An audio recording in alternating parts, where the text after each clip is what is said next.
Welcome to Adam Does Movies Live. I'm Adam. We got a show. It's a Tuesday. I got my Coca-Cola Classic on the rocks. No look pour. Just a tiny bit because I'm not very confident in that. I have to tell you, it was a long-standing tradition when I went to the movie theater. I would get a Coke on the rocks, of course, extra ice. And the theater that's by me, the Regal, my only option actually in South Carolina, doesn't serve Coke products. So I've been having to dance with the devil, aka Pepsi, and it just doesn't work for me. I can't do it. So I've switched over to Mountain Dew, and I don't want to keep doing that. It sucks. I need Regal to switch over to Coke products like yesterday. It's pissing the hell out of me. But what do you do? What do you do? Hoping the stream sounds and looks good. If I could get some clarification, short for clarification, that would be great. And then we can get this party started. Oh, I see Bubba's in the chat. Bubba, shout out to you. You're a legend. Bubba says cherry Pepsi. I don't know if I want to. I don't know if I agree with that. You know what, Bubba? I realized I didn't have you as a moderator before. You are now. All right? You have the power.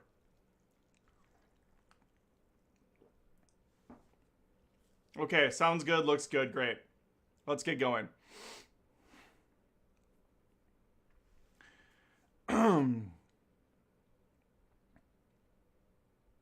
We hit a milestone today on the channel. A milestone that has been several years in the making, as a matter of fact. And I'm actually very excited about this. Every day, every hour, every minute that went by for the last 2 or 3 days, I'm sitting there hitting refresh on YouTube, waiting for the numbers to climb. And I can thankfully say with the utmost confidence that the channel has hit and surpassed 70,000 subscribers. Let me just give myself a quick, just a quick congratulatory. We'll just take it from all angles. That's what she said.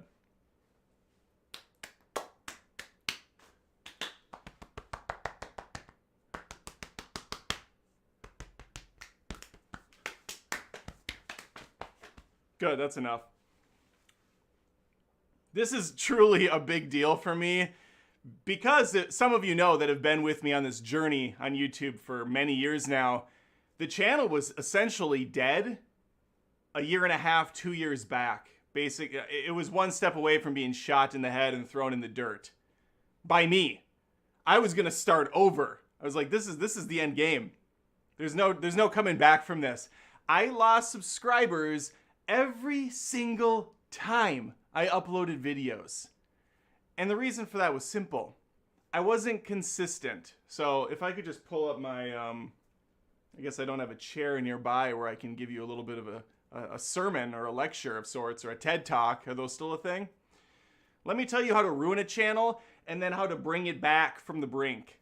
Like a phoenix rising from the ashes to be reborn anew. The first thing you want to do to really ruin a channel is have a solid ass idea, have it do very well, and then completely abandon it. For me, that was Movie Feuds. There are Movie Feuds episodes on this channel, and people have no idea what it is because I've cultivated a whole bunch of new subs over the years, and that's great. Movie Feuds I've done a couple times over the last couple years, but not much because it's all but dead as well. YouTube doesn't like Movie Feuds. They don't push them out. They don't know how to get them in the algorithm. It's a whole mess. And I think people maybe are just sick of the versus shtick. But 10 or 11 years ago, when I came out with it on the platform, it was fresh and original, and no one else was doing it in the movie space at least. So Spider-Man versus The Amazing Spider-Man, Frozen versus Tangled, Ninja Turtles versus the Michael Bay produced Teenage Mutant Ninja Turtles. These videos all have at least 500,000, if not multiple millions of views. Nothing I put out today can come even close to touching those levels of views again. And that's okay. I've made my peace with that. It's a different world. There's so much content now. Hitting those numbers on even the biggest of YouTube channels is near impossible. But it was disheartening for a long time to see those numbers start to fall. And the reason they did is because I took my eye off the prize. You see, YouTube, just like TikTok, just like Instagram, just like Facebook, just like every other social platform out there, really wants you to do one thing well. Now, if you're a major celebrity, or if you already have an established brand, or you've been in the game a long time and built up a huge audience, sure, you can do whatever the hell you want, basically. But for 99% of the people out there, that's very bad practice. If I had stuck with Movie Feuds and just taken that all the way to glory, this channel would have blown up. Especially if I would have, kept building it and modifying it and keeping up with the times as far as the video quality, the audio quality goes. It would have been great, and I push them out once or twice a week. But what I did instead is I foolishly thought I was creative and needed to share that creativity with the world. So I started coming out with non-related movie content like Adam Rants, or Car Side Reviews, or Movie Boss, or The Cringe, or Nerds and Players, or all these skits and different personas. And what happened was I confused the branding. I confused the audience I had, and I really confused new people coming in. And doing that year after year, at the time seemed like an okay idea. Okay, I'm pulling in people that like this. But then I upload something completely different, and they hate that. So I turn them away. I pull people in, and then I push them out. It's not a good system. So after many years of doing that, and then, having kids and helping, obviously around the house and having a full-time job, YouTube was last priority. It still is last priority, but thankfully, my life is at a place where I can comfortably manage everything. That could change tomorrow. We just have to roll with the dice. Roll with what we're given, right? But it was at a point where I was only putting out 1 or 2 videos a week. 1 or 2 videos a month. And when I would put them out, I would see 10 to 20 subs just go away instantly. And I had to sit back and think from a viewer's standpoint, which this is ridiculous that it's taken me 9-10 years to understand what people have grasped from day one, that people sub for one type of content. That's it. Full stop. You might be lucky and have a couple of things that people like. There will always be the core that watches everything. They get it. They like it all. But again, it's a huge swath of people just want that one thing. I do that. I sub to some channels. I don't watch a lot of YouTube, but when I sub to something, it's for one piece of content, one show type. Like, oh, I love this show. Not so big on all these other ones, but when he puts out this thing, I'll watch it.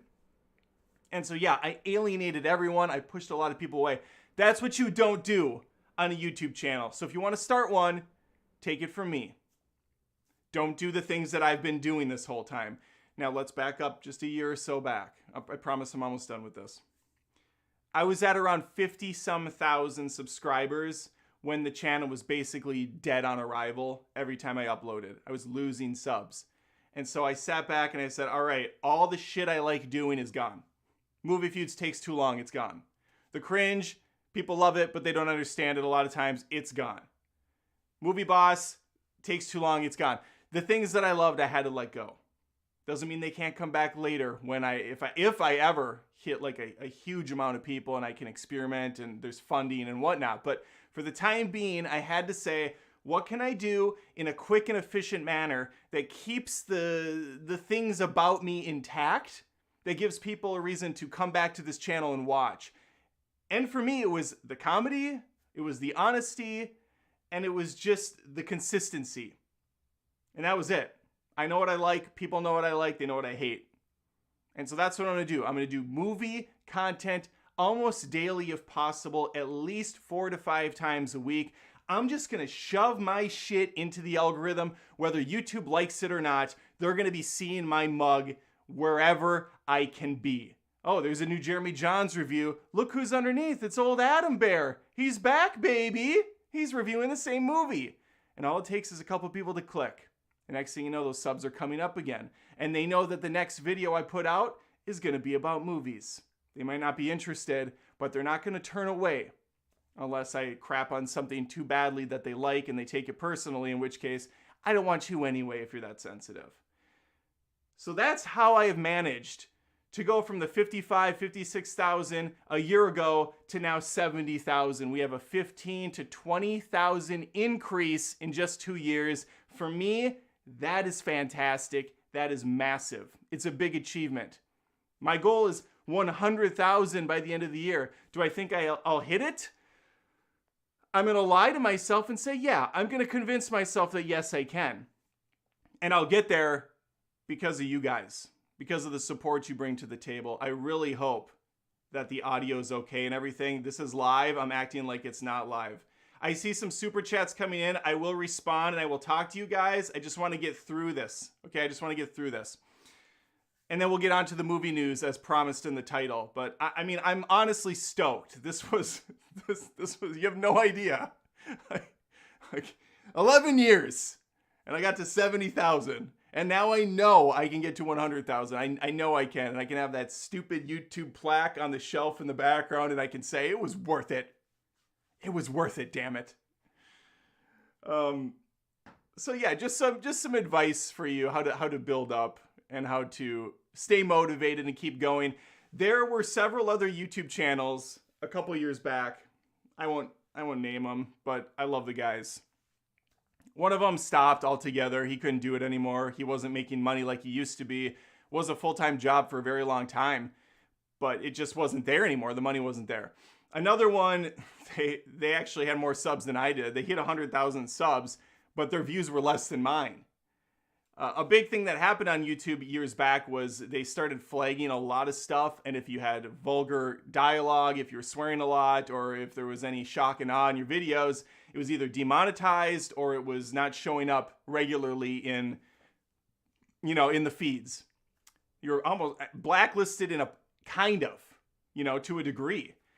And so a lot of people either bailed or they started over brand new. Another channel said, we're starting over, our channel is dead. And I said to him, listen, I don't know much, but that's a big ass mistake. You're going to go from 100,000 subs to 0? You're going to retain maybe 10% of those. And maybe that's the 10% they wanted because they thought that would be more true and honest to themselves. And of course, yes, I have 70,000. I don't have 70,000 people watching these videos. I'm lucky if I average 4,000 to 7,000 on a good week each video. So no, I'm not getting 70,000 views. But it's just the fact that over the course of time, at one point these were real subs. These were real people that I hit at some point and connected with, and it's just a good feeling to know that there's still opportunity to grow on this platform. And we're seeing it. We're seeing it in real time. I want to thank you guys. I want to thank all the Patreon supporters, YouTube Join supporters, people that have been active in chats and at the live streams that I've been doing. It's been a lot of fun. It's been a little bit stressful. I don't like doing live streams. They scare the shit out of me because I can't edit myself. I don't mean edit like I'm gonna say something inappropriate. I mean edit because I make mistakes and I like to fix the mistakes, even if I do still keep them in my like polished videos. Sometimes you just can't help it. But it's been a learning experience and it's been a lot of fun. The last thing I want to say is there is a obviously there's the mithril tier that I've pushed on this channel, over the last year, which is $30 a month on Patreon and YouTube Join. With the mithril level, you can get up to 4 movie requests per year if you stay with it. So if you're with it for 4 months, you get 4 movie requests. It's taken me like 3 months to get to some of these though. So yeah, you just have to kind of like weigh the pros and cons. Do I support this guy and then, get the videos eventually, or do I just do a month? Either way, it really helps. And I just had a guy, Gregory Coburn. He's been a loyal viewer, watcher for a long time. He's the first one to hit the unobtainium tier level. Unobtainium level on Patreon. With that, he gets a movie request every single month. He gets to the top of the queue. He's the only one. He's a god amongst men. And he even gets to bring back a legacy show if he wants for his monthly video. So I could be doing an episode of The Cringe on here. I could be doing a Movie Feuds on here. I'm at his whim. Thankfully, next week, I'm doing another long movie rant, and it's going to be on the Michael Bay produced Teenage Mutant Ninja Turtles. So if you like the Cats video, which I really liked, if you like the Indiana Jones video I did today, which I really liked, we're going to do one of those next week for Teenage Mutant Ninja Turtles, and you have Gregory to thank for that. So that support not only keeps this show going, it keeps me motivated, but it also gives new content to people that I normally wouldn't do. So that's great. It's a great thing. So yeah, that's all. I just want to say thank you very much. 70,000 subs. We're going to go to 100,000 this year. We're going to get there somehow. Whatever it takes, we're going to make it happen. If I have to collab with, I don't know. I don't even know who the hell's out there that I should collab with. I don't watch any YouTubers. Do they call them YouTubers anymore? Once upon a time, maybe. All right, let's talk about the news. Superman and Lois have been cast in the new Superman Legacy. We're going to go over that. 2, we're going to go over a Barbie sequel in the works, ? 3, Futurama returns, baby. Yeah. 4, Honey, I Shrunk the Kids. Reboot in the works? Yeah, of course there is, because it's Hollywood. 5, Nights at Freddy's. Trailer dropped tonight.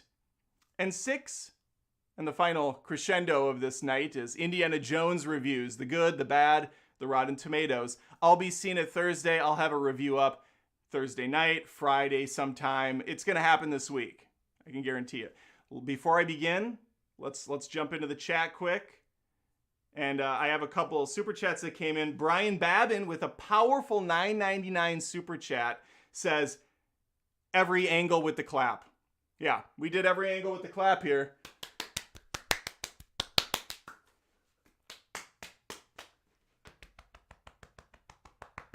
Love those claps. Master Sergeant with a $10 powerful super chat says, I'm winning. He did. He went 1 penny more than Brian. It's like the bid at an auction. Master Sergeant won. It's amazing.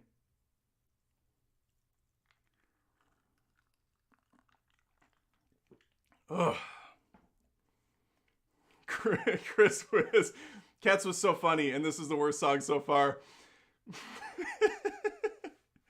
So those ones I scripted. So the Cats video that Matt requested, he's a Mithril member.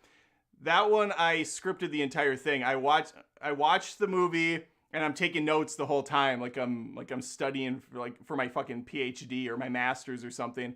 And then for Indiana Jones, I did the same thing. But when I was doing Cats, I kept cracking myself up like a little schoolgirl. Like, this is the worst song so far. I would just laugh. This is the worst song so far. People are going to like that. I'm not going to call attention to it. People are going to pick up on it because they're smart. And they did. And I'm glad. Hank Hill says, you had good collabs with Tony from Hack the Movies. Yeah, I love Tony from Hack the Movies. I'll be on Tony's, his next live stream, I think on the 29th. That's Thursday. I hope that doesn't interfere with Indiana Jones. I go on there once a month at least for his lives, and we talk about the movies of the month. It's a good time. I do need to get him on here somehow.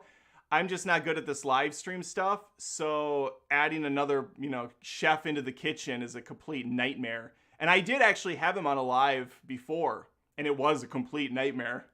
So I have PTSD from that whole situation. Should we get into the news? Shall we get into the news? Wait, Adam said he'd done with Marvel shows. I haven't heard a thing about Samuel L. Jackson. Yeah, straight facts. I have not watched the new Marvel show. I can't do it. They just suck. They're either mediocre or garbage. I don't have any desire to watch it. Secret Wars or Secret Invasion? Maybe when the season's done, I'll do like a review or something. But I haven't watched it at all.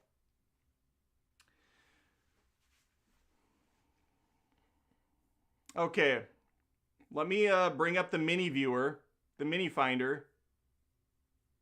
I'm already sweating bullets. I swear Lindsay puts the AC in this room to like 75. It's not existent. There's no AC coming at all. She's trying to sweat me out.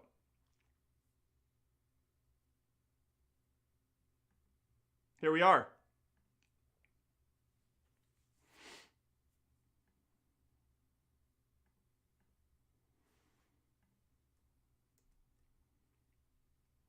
Can you guys see this okay? Yeah, you can see it fine. All right, James Gunn's Superman Legacy cast. It's Clark Kent and Lois Lane. How exciting. We have new Superman news. That's not speculation. It's actually a thing. It's a thing that's happened, and it's being reported on by me right now. According to, I think this is Collider, James Gunn's Superman Legacy cast is Clark Kent and Lois Lane. It's a new era for the DCU. That's the tagline. By Diego Peralta. This looks to be in, I can only imagine that's 9-point font. That's just way too small. Can we pump it up to at least 11? All right, we have a nice Superman logo. This looks like the Superman logo from Superman Returns. That's just something I want to point out for no reason. All right, a new iteration of Man of Steel is on its way as David Corenswet. David Corenswet? That's not a great name. Has been cast as Superman in James Gunn's Superman Legacy. The actor will portray the world's most famous superhero in the upcoming franchise, leading to blah, blah, blah, blah, blah. Added to that, Rachel Brosnahan? Are these names? Rachel Brosnahan, star of The Marvelous Miss Maisel, I apologize, she's single, has been cast as Lois Lane, an intelligent journalist from the Daily Planet and Clark's love interest, in case there's someone that's only been alive for a day on this planet and didn't know that. The duo will bring their own voice to the characters. Oh, well that's it. I always love when these articles, no matter where it's at, just have to populate the page with bullshit text. So they're like, they're gonna put their own spin on the character. They're gonna play it differently than in the past. I would just once like to see an article that says they're going to play the characters exactly like the previous versions were. He is going to fully 100% channel like the last guy. I already forgot his name. The guy that played The Witcher but doesn't play him anymore either. What the hell is he gonna do for work coming up? Henry Cavill, what are you going to be doing soon? Okay, well, we know the release date of Superman Legacy. Don't make me click on another thing to find out the date. It'll change anyways. And that it will feature Clark trying to balance his life as a young journalist and as a powerful Kryptonian warrior. Very little else has been shared about the upcoming project. Now, for those of you that didn't know, because you were born yesterday, he was from the planet Krypton. Superman's actually an alien. He's not from Earth originally. This is why you come to the channel. Subscribe for more insight. All right, now this is just speculation about Nicholas Hoult and Tom Brady and blah, blah, blah. Okay, so here's the guy, ladies and gentlemen. This is the guy. He looks like Henry Cavill. 10 years prior, 10 years Richard prior, and I believe this actor is 29, Cavill's 39. Or maybe it's 27 and 37. You come here for kind of facts as well. Subscribe for kind of facts, but not really. He looks like mini Henry Cavill. And I believe he's 6'4". Henry Cavill pretends to be 6'1". I'm joking. Cavill's probably 6'1". Why would he lie about that? It's a weird thing to say. Okay, what else? Here's the new Lois Lane. She's cute. She's very white. That makeup is very strong. Or is her skin that porcelain? Holy crap. I like my Lois with a tan. So can we get her airbrushed or out in the sun for a little while? Dear God.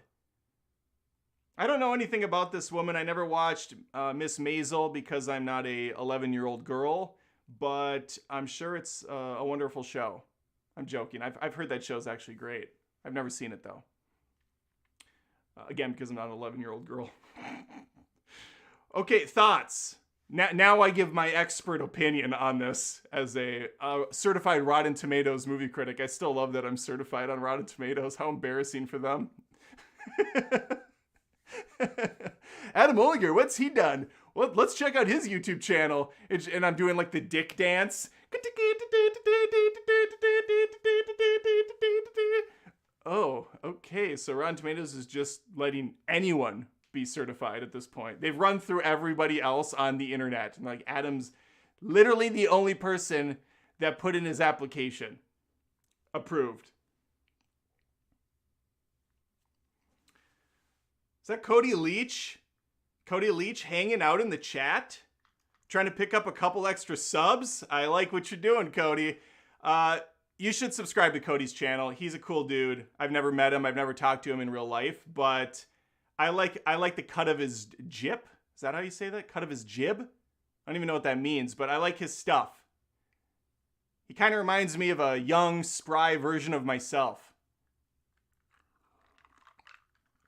And I know he likes to grill, so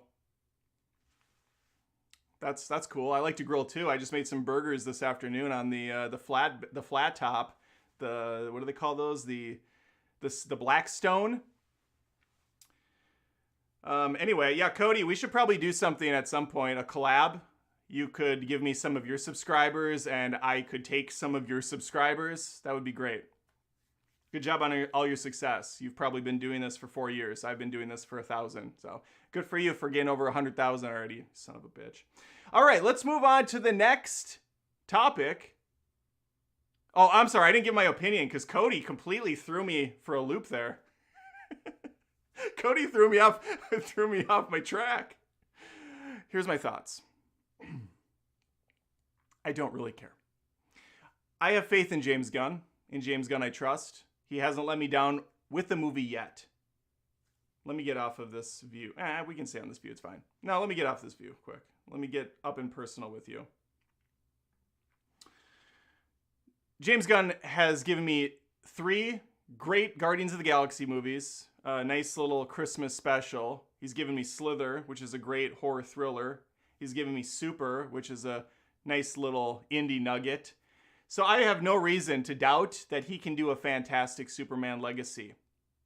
These characters look the part as long as Lois gets a tan. I'm fine with her. I don't really have anything else to say. I'm sure this kid's going to hit the gym. He's going to hit the roids. He's 6'4", so he's going to be a towering, sculpted piece of art by the time this movie comes out, and I'll be in the theater day fun. So there you have it. My thoughts on Superman Legacy. I'm sure you have your own. I would love to hear them. And I'll, as always, subscribe. Okay, next up.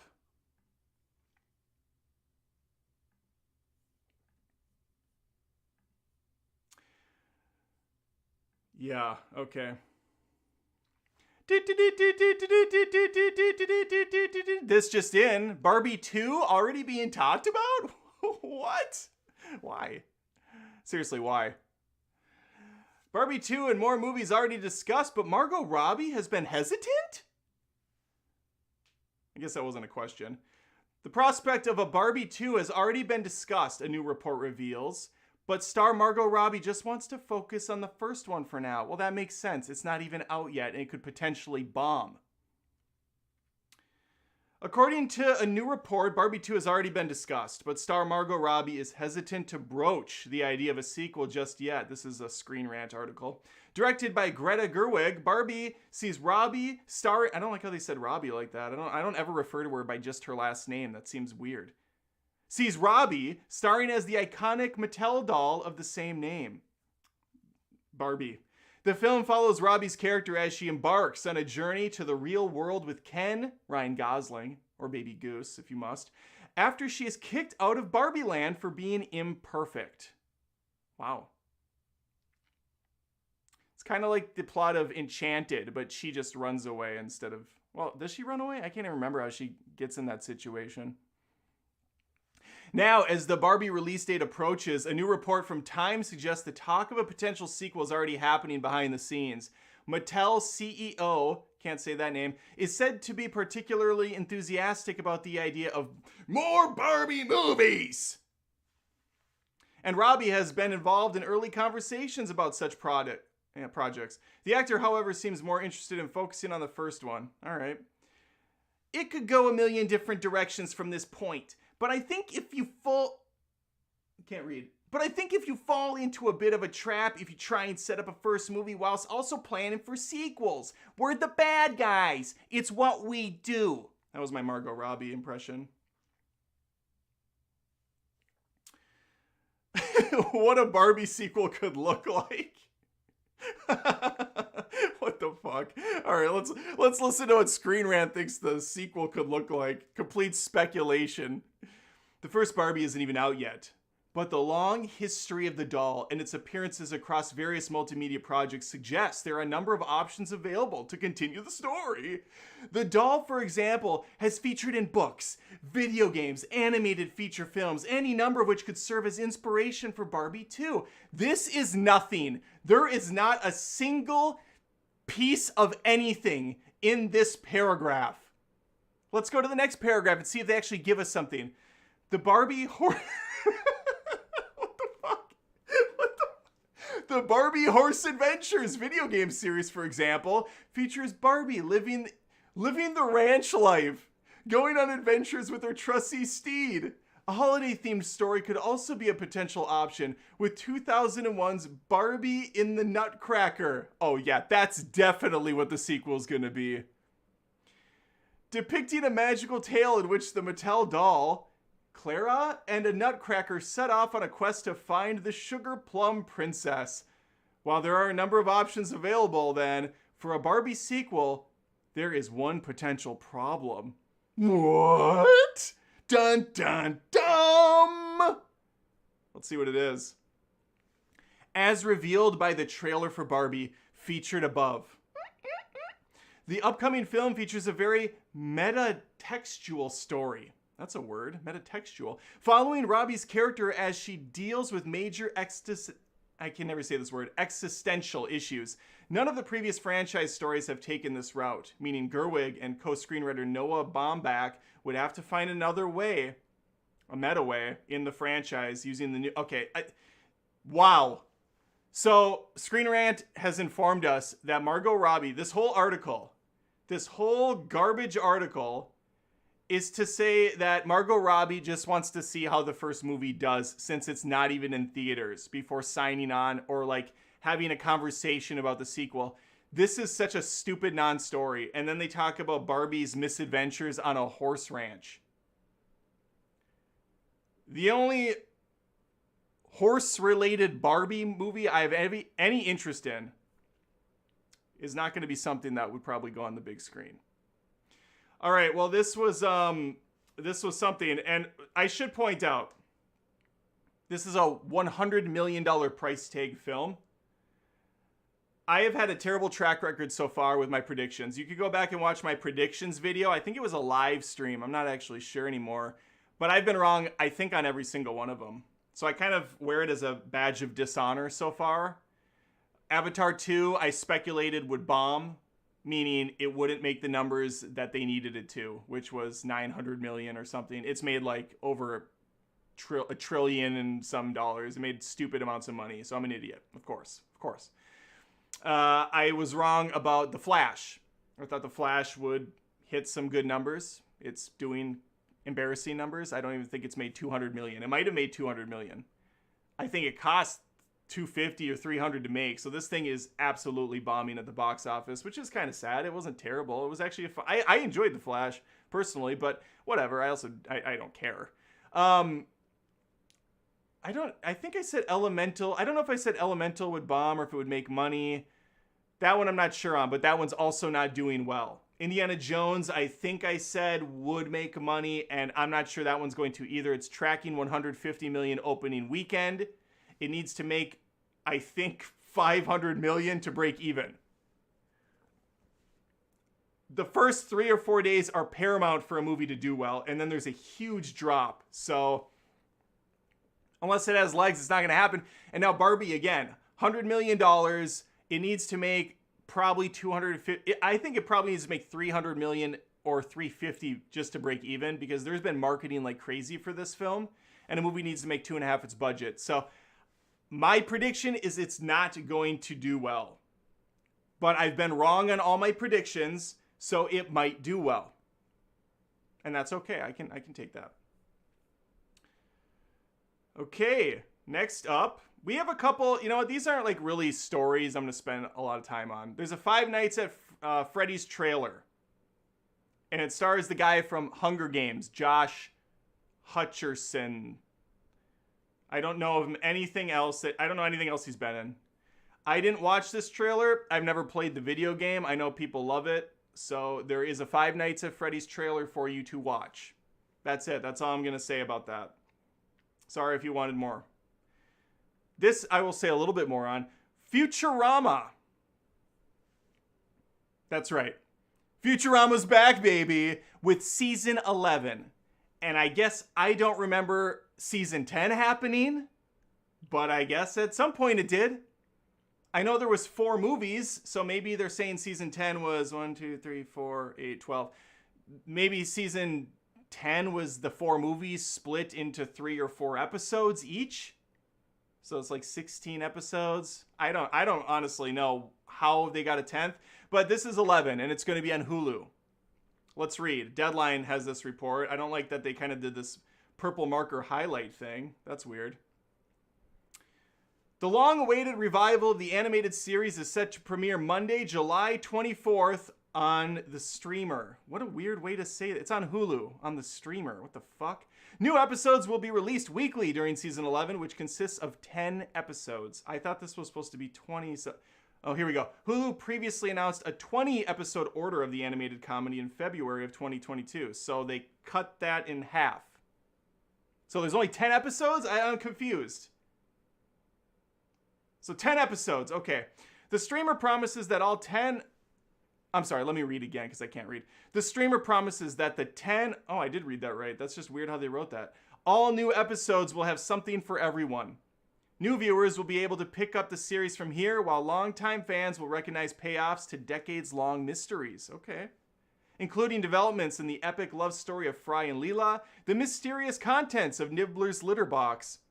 I love Nibbler and his deep baritone voice. The secret history of evil robot Santa, and the whereabouts of Kif and Amy's tadpoles. Meanwhile, there's a whole new pandemic in town as the crew explores the future of vaccines, Bitcoin, cancel culture, and streaming TV. Oof.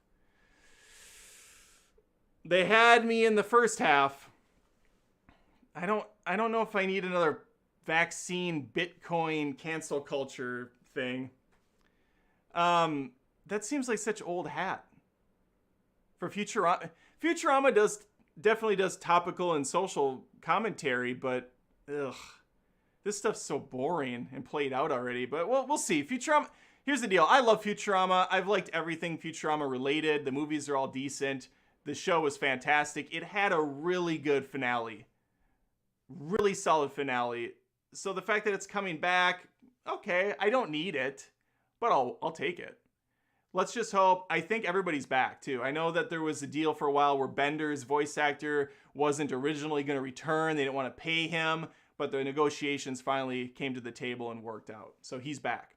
All right, the animated series first premiered in 99. I don't care about any of that. Okay, after its initial run on Fox, Futurama was successfully released on DVD. That led to a rebirth. Okay. The cast includes John. Okay, it's just there's nothing here again. It's just reiterating. Super chat's coming in. Let me take a break since this article's done anyways. I guess to round things out, there is a trailer for this new season of Futurama. I would love to play it for you in its entirety, but I would get copyright flagged and this video would be taken down, or YouTube police would come in here and beat me within an inch of my life. I would probably take them. They'd come in and I'd be like,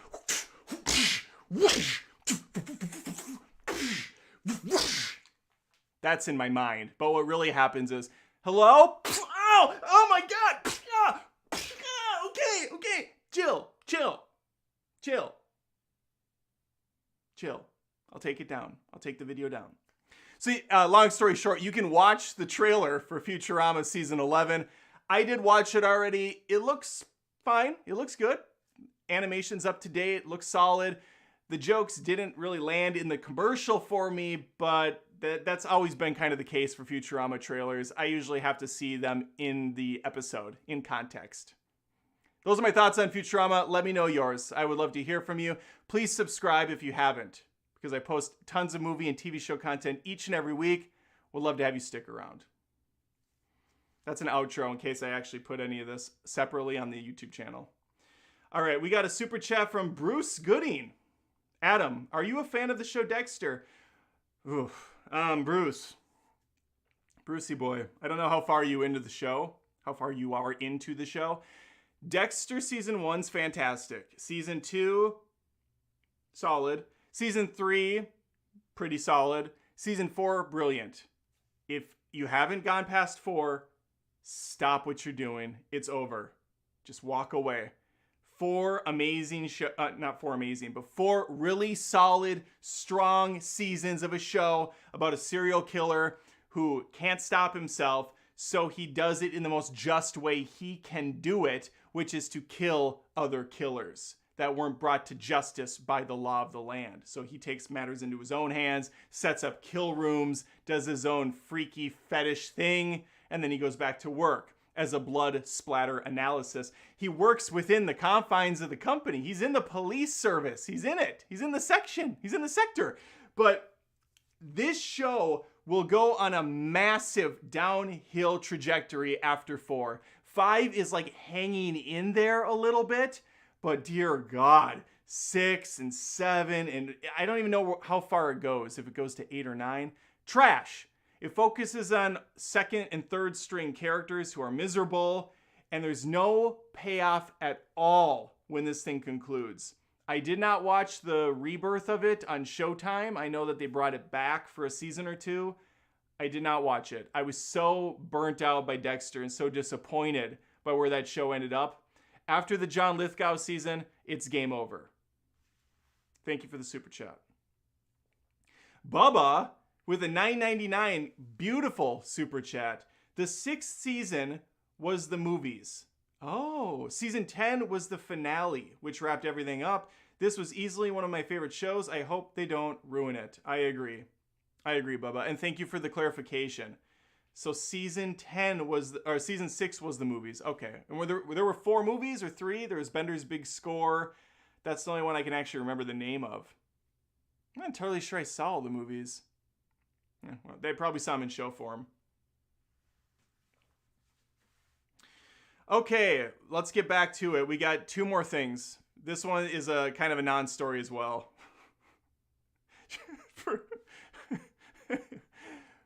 For the one of you that's interested and concerned about what is going on with Honey, I Shrunk the Kids, the reboot, well, Josh Gad has an update for you. Let's hear what he has to say. Josh Gad is giving fans an update on Shrunk, the sequel to Honey, I Shrunk the Kids. What? It's a sequel? I didn't know that. Wow. Okay. Now I still don't care. After the film was announced back in 2020, with Rick Moranis set to reprise his role of scientist Wayne Szalinski. Okay, that's piquing my interest a little bit more. We got our boy back. You know, fun fact about Rick Moranis, he walked away from acting when he was at his peak, at his Optimus Prime, because his wife, I believe, now, of course, this is a show where I pride myself on half facts and half truths that you can look up later and realize I'm wrong or I was kind of in the ballpark. I believe his wife was battling cancer or some debilitating disease and she ended up dying. He had a couple kids at home and he decided to retire from acting and raise his children. And that is incredibly commendable. And I think he's a very, very good man for doing that. This guy was seriously a legend in the comedy space. He was huge. He was growing in all facets. He was in Ghostbusters, Honey, I Shrunk the Kids, Strange Brew. Like, he was in a ton of great movies, and everybody loved the guy. And then he just, boof, vanished. I said boof, I meant poof, but boof. That's kind of my way of saying it, I guess. Okay. Yeah, so nice tip of the hat for Rick. He's obviously been back lately, kind of getting into the groove again. And apparently he was going to be in a freaking stupid sequel to Honey, I Shrunk the Kids. A lot of people don't remember, but there was a sequel to Honey, I Shrunk the Kid called Honey, I Blew Up the Kid. And it was terrible. It had a giant baby walking down the street at one point. I remember seeing it in theaters. I was probably 8 or 9, and I thought to myself, this is a pile of shit. An 8 or 9-year-old should never think that about a movie. You're still too young and naive and stupid to be thinking that about a movie. A movie should just be like, wow, that's cool. This was the best movie I've ever seen. And then next week you go to another one. You're like, wow, this was cool. This is the best movie I've ever seen. But then I went to Honey, I Blew Up the Kids. I thought, wow, what a pile of shit. This is the worst movie I've ever seen. And I've thought that every single time I've gone to the movie ever since. That's when Jaded Adam was born. I missed the happy one. Once upon a time, I guess. All right, let's see what we have to say about this. Okay, here's Josh Gad. Let me see if I can do a Josh Gad impression. A lot of you ask me what's going on with this film. Truth is, we were inches from starting and then COVID hit. Inches from starting again, and then my schedule exploded with conflicts. Inches from starting again, and budget got the best of us. If you want it, let your local Disney know.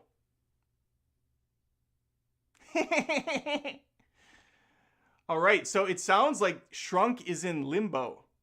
Possibly shelved altogether. Shrunk on the shelf. And then down here is just a bunch of goobly-gook about the original and the sequel. And there was a syndicated television show, apparently. I didn't watch that one. I missed out on the syndicated show. Sorry for my loss.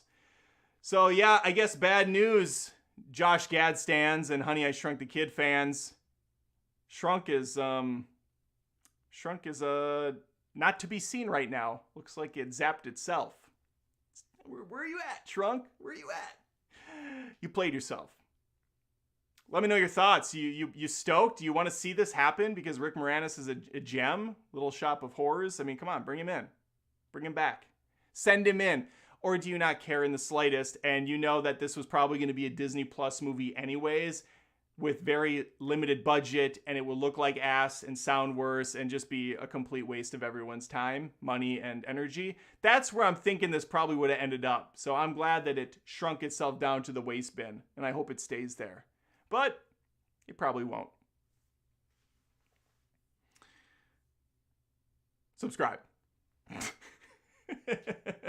Matt Sclero in the mix. He got a shout out earlier for his Cats pick. Hey Adam, do you plan on watching Boardwalk Empire? Most underrated show ever in my opinion. Also, why haven't you watched The Favorite yet? Matt, I will answer your question with another question. Why haven't you finished The Great yet? And if you tell me you have, then I will put The Favorite on. But as you know, I got Patreon and YouTube join requests to get to. As you know. What was your other question? Oh, Boardwalk Empire. Boardwalk Empire was with Steve Buscemi. That's the guy I remember. I know there was other people in it. I think we tried. We watched like 10 minutes of one. And I think this is when we had our little kids. Our kids were babies. That's how babies sound. And so we couldn't enjoy anything in our life for 7 or 8 years. Wait, how old are my kids now? 14 and 11? We haven't enjoyed anything for 14 years. Maybe I can give Boardwalk Empire a chance, though, at some point, because I have heard very good things about that show. I also really liked Carnival. That was an HBO exclusive back in the day. It got canceled before it even got to its, I think, 3rd season. So that cut me deep.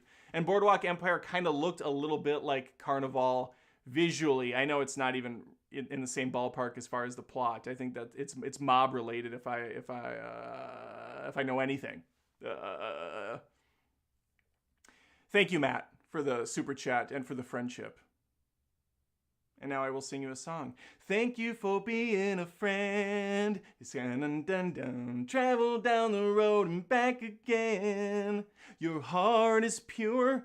You're a friend and a confidant. Dun dun dun. If you threw a party and you invited everyone you knew, you would see the greatest gift, it came from me, and the card attached would say, thank you for being a friend. Dun dun dun dun dun dun.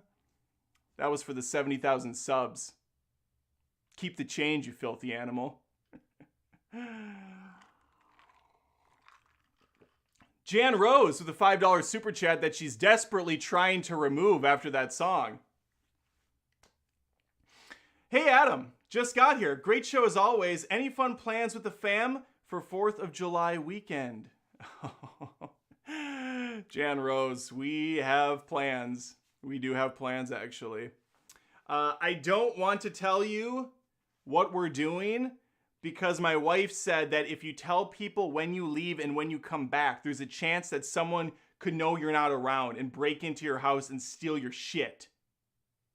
But we're doing something fun from this time to this time. And I will tell you upon our return, which could be on the 4th or it could be before or after, but we're doing something awesome. And it'll be fun. What I will say is that I have a bunch of stuff I have to get prepped for when I'm gone so that there's still stuff on the channel. So I've been working my ass off to make sure I have videos pre-queued. One of those is the podcast that's already ready to go for next Monday. So I'm excited about that. And also, Jan, since you're just getting here, I'm pretty sure Lindsay has turned the AC off in the main level to try to, I guess, sweat me out of my own home because I am sweating bullets tonight. It's just miserable. We're almost done though, so let's get through it. Okay, and thank you for the super chat. We are going to do something fun, and Jan, I will tell you about it when we return. I promise you that. If I make it back. Here we are, folks. Indiana Jones. This is what it's all about. I will be, as I said before, I will be seeing this in 2 days, so I will give you my review. But this is big. As of right now, Indiana Jones and whatever this movie's called, Indiana Jones and the Dial of Destiny sits at 66% on Rotten Tomatoes, certifying it as fresh. It's going to change. That number's going to either go down or it's going to go up. These are things I know as fact because I'm a professional. And I will be one to either make it go up or down in a day or so when I see this. So please subscribe if you haven't. I post movie reviews every single week. Would love to have you stick around. So just grab that whip and whip that subscribe button. Good. Devo? Is that Devo? I don't know. Let's talk about this.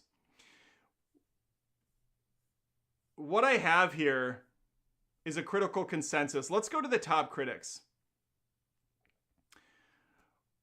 What I'm going to do for you today is read off both pros and cons of this film. We have positives, freshes, they call them on Rotten Tomatoes. It's a fresh. And negatives, what they call rottens. I know, this is all news to you. It's your first time here.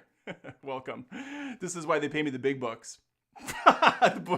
This is why they pay me the big bucks, to explain to you what's going on. Lindsay Barr from the Associated Press, a top critic, according to the little icon there with the star and the red words and everything fun, she gives it a fresh, saying Indiana Jones and the Dial of Destiny might not be Raiders or The Last Crusade, not many movies are, but it is solid. Swashbuckling summer fare and a dignified send-off to one of cinema's most flawless castings. I love it. You love to see it. Michael O'Sullivan. No profile photo needed. He's going to go with the placeholder here, fam. He says, let me do a voice. Harrison Ford is such a pleasure to watch. Indy's roguish charm, crooked smile, and dry sense of humor have nothing to do with his digital de-aging. What? I don't even know what... I genuinely don't know what that means. He's such a pleasure. Indy's roguish charm, crooked smile, and dry sense of humor have nothing to do with his digital de-aging. Okay, well, there's not much context there. I guess he's de-aged a lot in this movie or something. What a weird, stupid thing. Okay, Dana Stevens from Slate. James Mangold is at the helm. And if it isn't cinematic sacrilege to say so, his solidly entertaining, if not inspired installment feels truer to the franchise's swashbuckling spirit than the latest Spielbergian contribution. Spielbergian contribution. She likes it. She likes James Mangold. I've mentioned my infatuation. That's probably not the right word. My admiration. Maybe a bit much. I like his stuff. Logan, fantastic movie. Ford v Ferrari, I'll get behind that driver's seat again and watch. And so I'm excited for this one. He did something else, I can't remember, but I like that one as well, too. There you go, professionalism in the workplace. Mick LaSalle from the San Francisco Chronicle, San Fran. If you want to see an Indiana Jones movie, Indiana Jones and the Dial of Destiny will satisfy you. Even if you're not sure you want to see an Indiana Jones movie, the fifth and reportedly last installment will not disappoint. Okay. These are very good things to hear. If you want to know my thoughts on the Indiana Jones, if you want a ranking for me quick, here, let's do a ranking. Let's do a kind of a little gift. In the number one spot, I put Last Crusade. I know some people think that that's insane to not put it above Raiders, but I go Last Crusade. Then I go Raiders. I'm not a huge fan of Temple. I know some people love Temple. I go back and forth, but I'm going to put Temple next, and then I'm going to go Crystal Skull. Temple's got the highest of highs and the lowest of lows for me. I love the Mortal Kombat fatality when it pulls out the guy's heart. I love seeing the little slave kids working in the mines. I think that that's incredibly dark and sad and depressing. I like that the whole movie's a lot darker. The spiders, the scorpions, the snakes. Goddamn the snakes. But then it also has the really cheesy bridge at the end where they're getting shot at, and there's the alligators. It looks really fake and corny. Overall, though, it's still solid. I like that it was different, and Short Round is a treasure. And then I would put, obviously, Indiana Jones and the Kingdom of the Crystal Skullfuck in the fourth. And I don't even hate that one. I know people love to hate that one. I just ragged on it for 20 minutes. But it's still not terrible for me. I just like Indiana Jones. I like Harrison Ford. Whether he's 50 or 90, I'm a fan of his stuff. I don't foresee this new movie being terrible either. And that's just because I have a soft spot for the character. I don't foresee myself hating it. Let me say that. Whether the movie's good or not, that remains to be, that remains to be seen as well. And I'll let you know. I'll let you know what I think of it personally and what you can expect as far as the effects, the audio, the music, all that stuff. It'll be interesting, that's for sure. Okay, let's go with Barry Hertz. Barry Hertz says, with a negative Rodden comment, like Indy might himself admonish, Dial of Destiny belongs in a museum. just tucked away in the sub-basement, not fit for regular exhibition. Oof. Someone should rope that guy off. He's out of control. To keep going with the dumb museum analogy. Bill Goody Koontz. That's a name? Bill Goody Koontz? The fuck?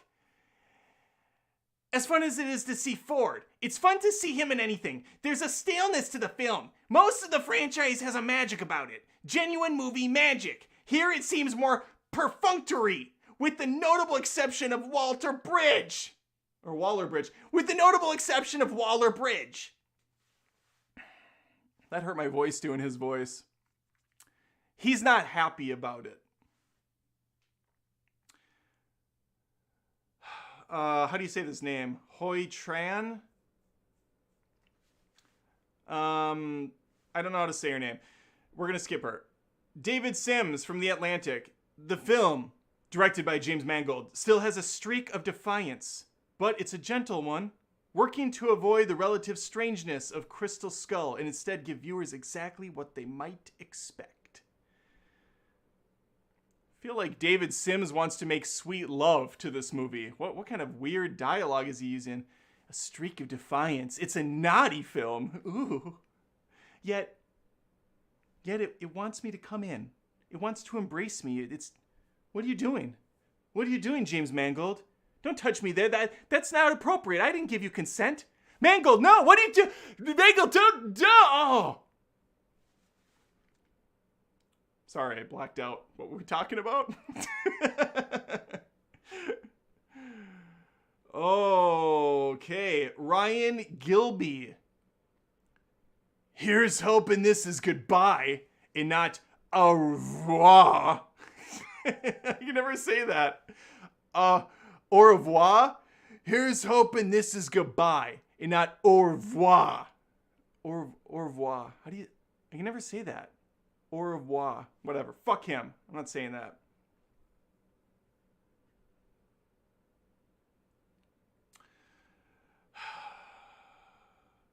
Marine Lee Lenker says, Dial makes one thing clear. Whatever happens next, this franchise still has fresh skullduggery left to explore. Skullduggery left to explore. Derek Smith. Derek looks like a girl. Is Derek a girl's name too? That's a woman's profile photo.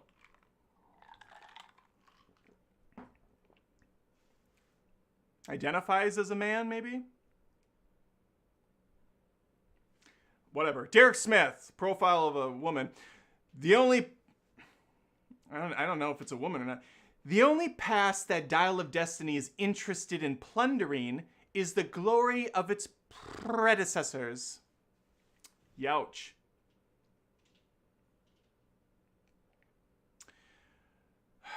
Okay, just a couple more and we'll wrap up. I changed the AC to 71. Thank you. Can you see that I'm sweating through my shirt? God. My wife informed me that she has lowered the AC. Oh my God, you can actually see me sweating through this. It's disgusting. I'll keep my arms like this.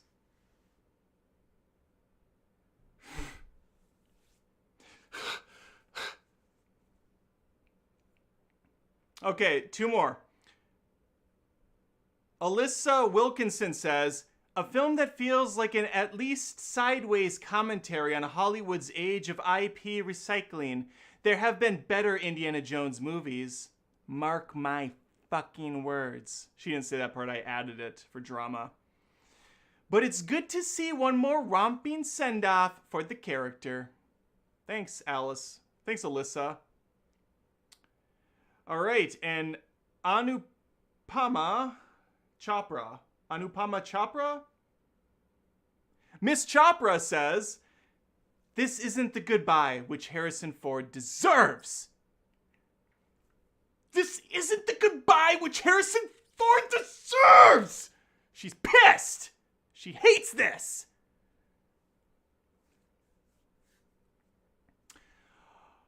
Well, there you have it. A roller coaster ride of pros and cons, positives and negatives, pluses and minuses. How's this a plus? Pluses and minuses. It remains to be seen. And I think we have to take matters into our own hands and go out and see it ourselves, if we're inclined. Now, I know some people have PTSD from Crystal Skull. I don't blame you. Shia swinging from vines with monkeys, that's hard to get over. CG ants going into the mouth of a guy that is like photoshopped poorly onto the ground. It's a tough pill to swallow. It's a tough ant to swallow. Cate Blanchett giving one of the worst Russian accent performances in the history of cinema. It's all tough. But I still think there's a little bit of magic in that old hat. He's like Frosty the Snowman in this situation with the whip and an attitude. And I'm going to give Harrison Ford one more ride. Because Hollywood's been dead for so long anyways. Who cares at the end of the day? It's all corporate bullshit. The wheel keeps on turning. The IPs keep spinning. And I'm going to keep simping for Indy. Well, those are my thoughts on Indiana Jones early reviews. 66% says it's positive. So it's not all bad. Maybe not as bad as we thought. I'll let you know, like I said, so please subscribe if you haven't. I post tons of movie reviews every single week, along with other movie commentary. Would love to have you join. Come on over. It's fun here. We'll go on an adventure together. That sounds weird. All right, well, thanks for watching. Take care. Hopefully I'll see you next time.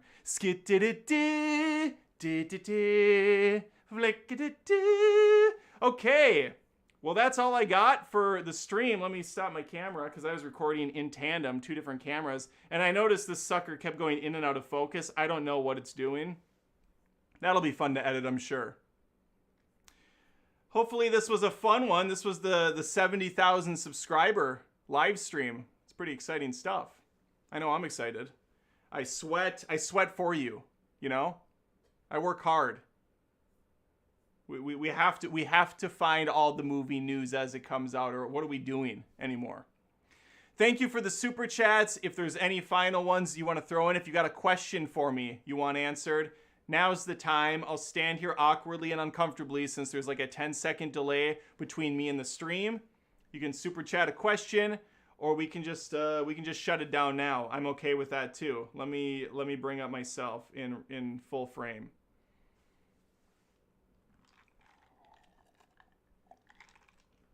Master Sergeant yells out 70,000. He screams it to the mountaintops. 70,000! I like that. I appreciate that. It's about time. God damn it, Bubba. Bubba's the only one that I don't want to super chat. $9.99, 70,000 hype. Love you. Love you too, sir. Thank you. Bubba's a brother to me. I mean, he's related. He's a stepbrother, but he's a brother. He's full flesh and blood brother. And Shane, I don't know if Shane's in here. Island Twig, I think he went by. He's been missing in these lives ever since I jumped Twitch and I came to YouTube. He's been MIA. It's sad. I miss seeing him in these live streams. Master Sergeant with a $10. He doesn't even have anything to ask me. He's just like, here's $10. Just do it. Do what you will with it. Invest in a camera that can stay focused. Thank you, Master Sergeant. Always appreciate the support. You're a good man. I win again. He did the Penny Moore. A good comedian knows how to circle back to a previous joke, so well done. Chris asks, Adam, do you only do movies or do you review shows ever? Well, Chris, you didn't ask me that in the super chat, so I'm not going to answer that question. I'm joking. I'll answer that question. I do shows once in a while. In fact, I think one of my favorite things I've done recently is The Mandalorian, the Book of not the book, that's Book of Boba Fett. The Mandalorian Season 3, I think. I did a recap on every episode week to week. I thought those were funny as hell. If you watched my Cats review or the Indiana Jones one I did today, that's the same vein that I did the Mandalorian in. I basically broke down the entirety of the episode, threw out a lot of jokes and a lot of notes. And I think from beginning to end, it's a pretty special little series that I did. I did review Succession as well when the season was over. Typically, I just do one video on a show, and it's after I've watched it. And those videos typically don't do well at all. Mandalorian did, because it's such a popular IP. But for the most part, I don't do a lot of TV stuff. It's just kind of, it is what it is. Sometimes people request it on Patreon or on YouTube Join, and they'll say like, hey, Adam, watch 7 or 8 episodes of Bob's Burgers. Or they'll even give me the ones to watch because they know watching a whole season for $30 is a little bit ridiculous. And so I've done that in the past as well. So there's a couple ways to kind of force my hand.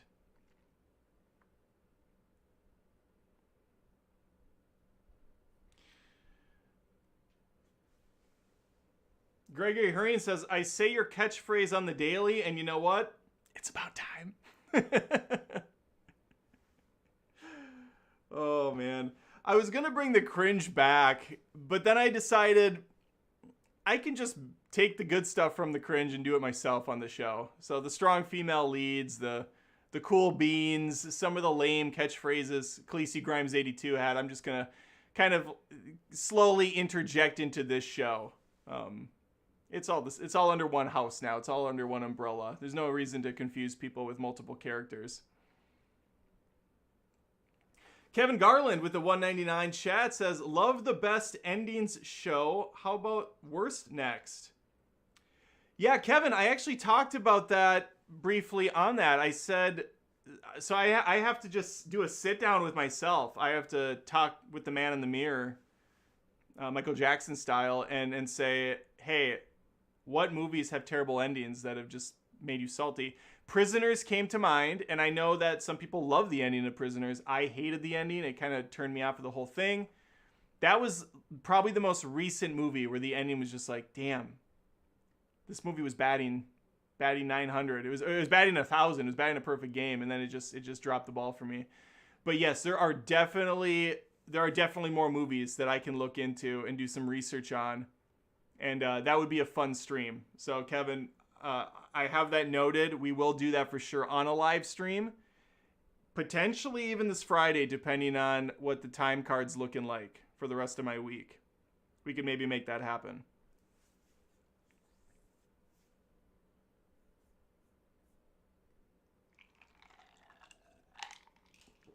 Okay, last piece of material. Where is this at? I think I lost it. Let me bring one more thing up before I say goodbye. Before I bid you adieu. Oh, yes.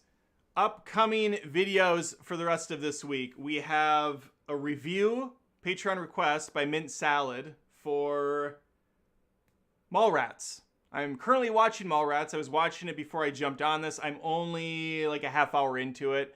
Man, the first 10 minutes of that movie is weird. I was not expecting 8 to 10 minutes of like a governor and her security guards arguing, with Michael Rooker being one of them. Very strange intro, but as it's moved on now, when I'm a half hour in and Shannon Doherty's in the mix, it's getting way better. That was not a good first impression though. I'm like, what the fuck am I watching? But it's gotten better. So I have that. I have to watch a movie called The Wailing for Gregory Coburn. So 5 people are going to be excited about that. Thank you for that pick, Gregory. I can't express enough how great of a pick that is. I'm being sarcastic. But again, he's at the top, tippy top tier on Patreon. So he legit can request whatever he wants. And I'll watch and review it because I just appreciate the support at that level. And I'm also going to be doing the Ninja Turtles cat style video for next week. And then we have the Indiana Jones Bad Movie Auditions. This is the one show outside of my main standard show that I'm trying to bring back and to kind of pursue more. Some people really like it. A lot of people don't even watch it, but it's basically me in front of a green screen pretending that I'm trying out for different roles in Indiana Jones. That's another one I'm going to film. This one's mainly, I'm doing it for TikTok and YouTube Shorts. I will put the full video on YouTube, but then I'm going to cut it up to a bunch of different ones and just see if that format works on those platforms. So far, it hasn't been, but I've only put out like 1 or 2. So we'll see. We'll see how it goes. And that's all I have. Let me jump back in one more time in the stream. Matt Sclaro says, stop reviewing foreign films for Mithril. He's not a Mithril member, Matt. He's an Unobtainium member. He's Unobtainium. That's why he gets the review. Mithril, I agree. Mithril, there is pushback now. I'm not gonna be reviewing your indie shit from Korea that nobody knows about. It's too much. They're usually too long, and I don't have the time. And for 300 views, I just can't justify it. Keep your $30 if that's the only movie recommendation you have. I'm sorry, it's just I can't. Oh God. Oh my God. Okay, that's it. That's the show. Thank you guys for watching. Thanks again for the support. 70,000. We did it. Let's get to 100 by the end of the year. That's the goal. If we look back as failures, no one can say we didn't try. All right, take care. Have a good night. We'll see you soon.